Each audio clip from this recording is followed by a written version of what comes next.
Hello everyone, Kizingen here. Today I'm going to be bringing you an advanced arena build order guide. This one's for a 25+2 castle drop into a wood gold unique unit. This is a build I stumbled on relatively recently by watching some very high level arena players, most notable of whom are probably Melkor and Fëanor, the Irish brothers. This involves getting your castle up as fast as humanly possible in order to get your unique unit pumped out to start pressuring your opponent, so this is definitely a more aggressively oriented strategy. This has some very good applications for if you're up against a civ that you're not comfortable with fighting in the late game, because this build order will open up the possibility of you taking out your opponent, pressuring them out early before they can get to that point in the game. I've had some good successes with this build order myself by making it my own, and my biggest achievement so far with it was probably beating John Slow, a long-time arena pro, so to speak. And yeah, so definitely has some merit and a lot of value, and it's definitely worth putting into your arsenal. So let's get into it. First things first, as with any build, build your 2 houses, queue up your 4 villagers at your TC, bring in your sheep.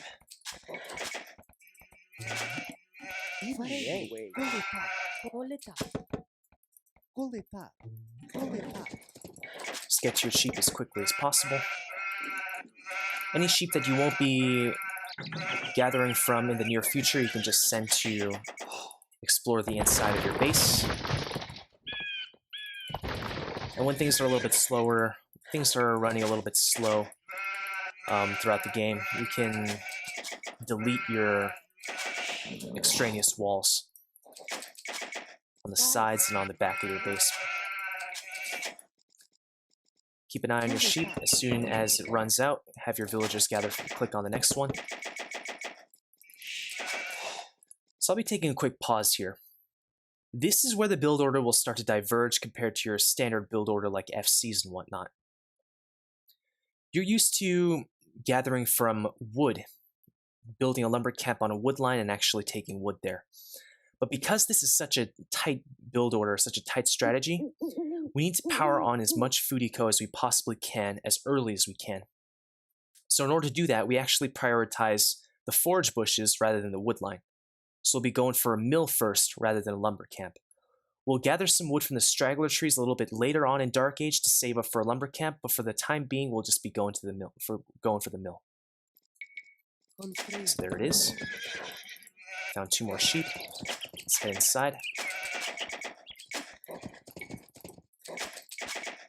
Pretty much done scouting outside. There's nothing really else. So I'll bring my scout in to explore. Sheep's about to run out. There we go. This is 1 boar, we have the other. We're still down 2 sheep. There they are.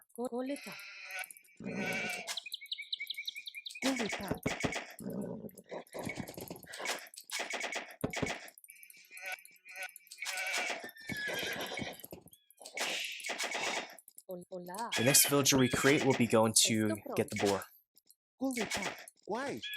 Little efficiency tip I can give you with regards to luring boars is try and assess the distance the boar has to travel in order to get to your TC.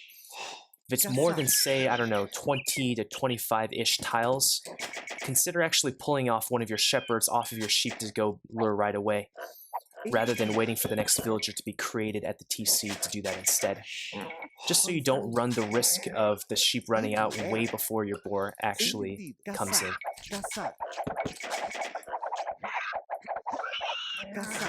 Boar's down. 7. Hunters, we add another 1 for a total of 8. House builder's done, so we'll send her to the straggler tree.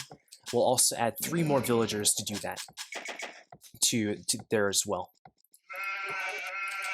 Nice thing about these mill starts is the fact that your foragers will be bringing up more than enough food to run your TCs for this little bit in the Dark Age, so you actually don't really have to force drop at all from your boar. When your boar has anywhere from 100 to 150 food on average, go lure in your next boar. 3 on stragglers, we need 1 more. If the boar is super far away, maybe even outside, The walls, we might have to even push like 170, 180 just to be on the safe side. Boar's done. That's stuck. That's perfect. Villager 17, aka population 18, builds another house. We're going to start luring in those deer. We're going to send one more villager, so population 19, in order to start taking the boar as well. We're going to, since we have roughly 100 wood now, we'll also be going to build our lumber camp. We'll need a total of 7 villagers on wood. So just need one more. Try to micro this wood as best as you can. I'll be doing it right as soon as I kill off this first deer. There we go. There we go. Boar's done. Start taking sheep again. When we're about to hit population 23, which is right about now, I'll make another pause. So at population 23, that's when we're going to have to, we'll also be going on to food, but then right as population 24 is about to hit, we're going to have to do some economy adjustment. We're going to need to send one of those villagers that we create, as well as 2 villagers from our food sources, preferably our sheep rather than our deer, because the deer collect faster, to take stone for a total of 3. Then we'll be transferring one more villager from the food source, as well as the last villager that we create, so population 25, aka villager number 24, to take the gold in order to save the 200 gold needed to advance to Castle Age.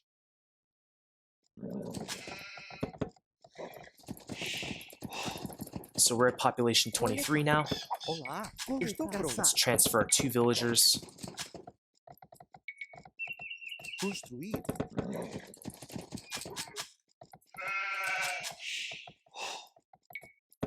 Our 3rd and final villager for going on to gold, onto stone, I mean. Transfer one more villager. This one onto gold. Build your mining camp whenever you're able to. Villager number pop 25, so now we click up.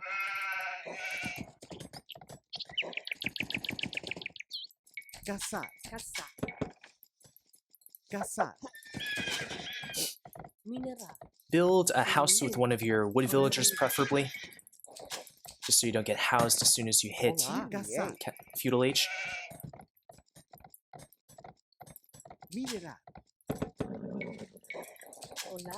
We had 4 deer on the inside, but I'm only going to use 3 just to showcase this is definitely possible with 3 deer.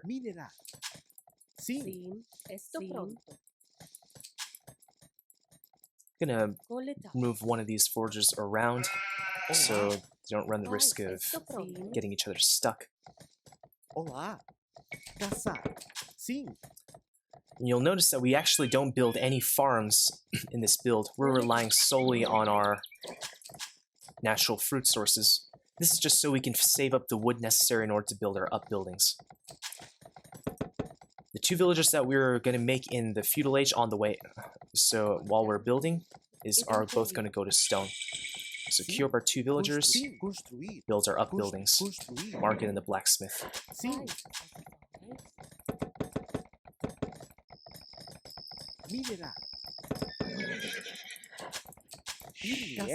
They're done. So send them to take what's left of that sheep. We should be able to click up right now. As soon as this villager's done, I mean. There we go. We've clicked up. So I'm gonna make another pause here. This is another point in the game where you're gonna have to consider shifting some villagers around. So for organ guns, the Portuguese unique unit, I like to have at least 5 on gold. We're going to have to shift 2. I sent all of the villagers that were gathering from food sources underneath the TC to taking these straggler trees for the time being. I'm going to shift 3 of them onto gold. I'm also going to shift 1 more villager onto take stone. The reason for this is, you can do this with 5 on stone, but I found it's kind of tight, and sometimes you'll actually be a little bit short depending on how far the stone mine is away from your TC. So just to be on the safe side, just to guarantee that you'll be able to build a castle as soon as you hit castle age, I'm going to have 6 total on stone. So let's do this. 3 more onto gold, 1 more onto stone. We're good to go. We have 4 villagers left around the TC. As soon as you can afford, build some farms. I like to build at least 3 before any eco upgrades. And of course, speaking of eco upgrades, afford First Collar and Double Bit X as soon as you can.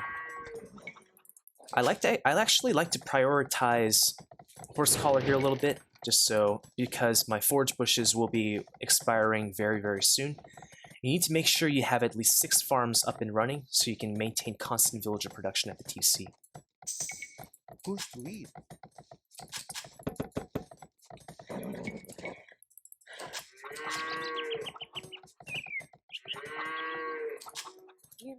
Foragers are done. You can transfer them to the wood line. I like to keep 2 nearby the TC just so you can build the last 2 farms that we need. First, of course, Double Bit X, of course.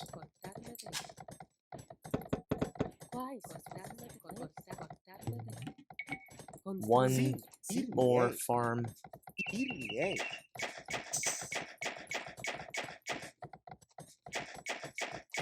2 farms. There we go. That's perfect. So we've hit castle age. We can start building our castle. Force drop off your stone gatherers if you need to.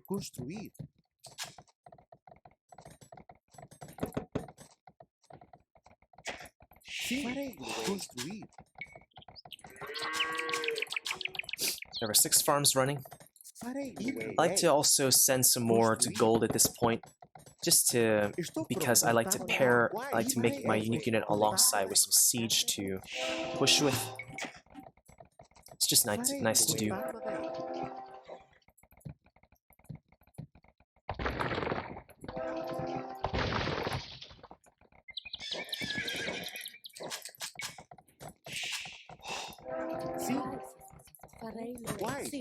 After this villager, I'm also going to grab Loom, because I'm going to be forwarding a siege workshop. You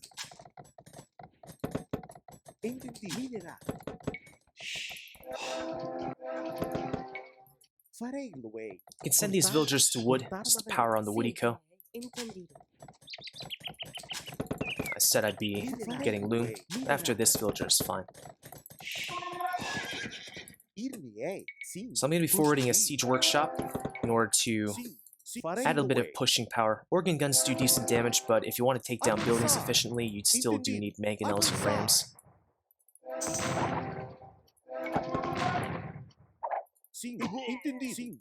Down goes the scout. Just so I future-proof myself, so to speak, I'm also going to start building houses towards the back. Siege workshop's up. I'm going to make a ram. I'm going to prioritize the ram, since your opponent's not going to be so keen on re-walling behind it if you have organ guns or other strong unique unit, ranged unique units behind.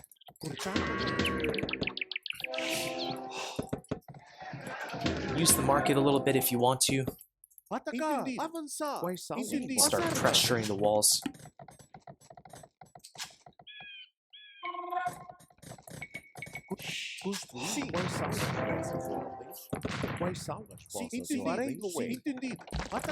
At this point, you really have 2 options. You can either go full on aggressive, in which case you can just keep this number of farmers, or if you just want to slowly, steadily save up your way to the Imperial Age, you can build some more farms. Consider building some more farms. For 1 TC, if you're on 1 TC, consider around 12 to 14 farms and then grab Wheelbarrow just to boost your economy. You can also add a Mangonel if you wish. It's nice for pressuring TCs. Decide to kill that boar on a whim. So try and get at least around 12 villagers or so gathering gold. Then you can refocus on the wood economy. Let's keep producing more guns.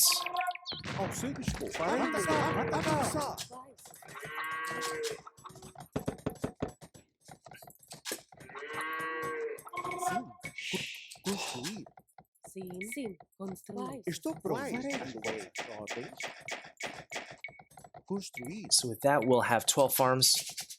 These farms expiring. I should have probably seen that coming.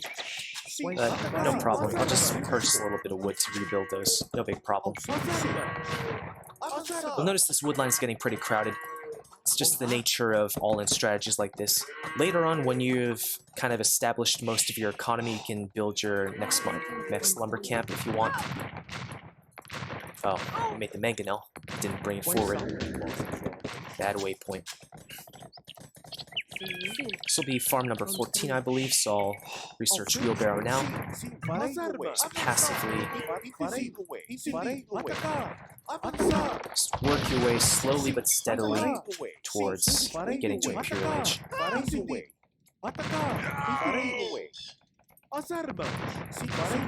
build a castle. No way I'm gonna let that happen.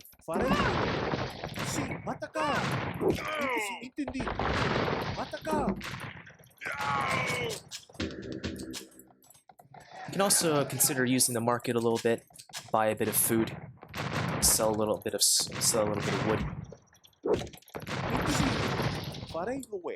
So it's just a very fast, very strong pushing strategy. Once again, it only really works with wood gold units. Organ gun is just a very nice unit for that. I'm gonna build a few more, maybe at least 2 or 3 more, and we should be good to go. Slowly but surely getting at the resources we need.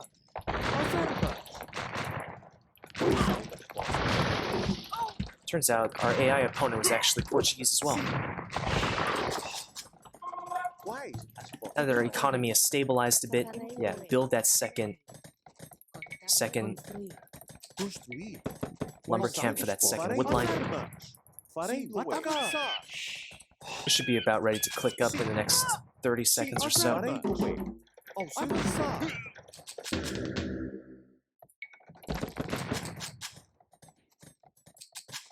Might make 1 more villager, just to be on the safe side.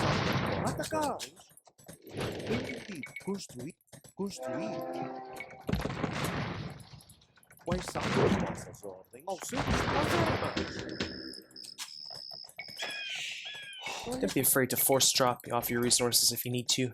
So we've clicked up. But I'm pretty sure this game will be ending before we end up hitting the Imperial Age anyways. Suffering a lot of pressure. This is Barbarian on just standard, so it's not anything too special. And this is just to show the baseline for the strategy. You can start grabbing some eco-techs. Bow saw is nice to get. And yep, surrenders. So yeah, that's basically this build order in a nutshell. I'll also have the build order in written form in the description, just for your reference. And also close off by also mentioning some other civilizations that this strategy might be good with. So I use Portuguese, my personal #1 for this kind of strategy. Organ guns are just very, very nice for pushing. Britons is probably probably my #2 for this strategy. Longbows are relatively cheap. Also, their long range and paired up with their long range, and also pairing up with siege can make for a decent push as well. And also, they're cheaper. The faster the faster shepherds throughout Dark Age can also make this strategy a lot smoother, since this is a pretty tight build. And also in Castle Age, the cheaper TCs can also open up the possibility for you to be able to boom behind this a bit as well. Other civilizations, I also really like this with Mongols. Mangudai very early on can be pretty tricky to deal with, and especially because monks, they're very mobile, fast ranged units, so monks aren't going to be awfully effective against them. And siege also won't be as effective against them as they would be against regular CA because of the Mangudai's bonus against siege. so it can just make for a nice unit to push with. Burmese, I think, is also very good for this strategy. Arambai are super strong. Combine them with Siege, and another very strong pushing power, probably almost as strong as the organ gun itself. And also their free lumber camp upgrades bonus can also open up the possibility for you to have a decent economy behind it as well, if you want to boom. Not quite as good as the Britons bonus, but it is something. You can also consider this with Mayans. Plumed archers are fairly cheap. I mean, I personally don't really like this civilization all too much for arena, but it's definitely one thing you can do this with. One thing you can do with this civ on here, and you can also capitalize on their longer-lasting food resources due to their civ bonuses, just to be able to pull off the strategy this build a lot easier. There probably are some others, but these are the main ones that I like to do this with. So yeah, there's not really much else to say. Hope you guys enjoyed this, and until next time, I guess.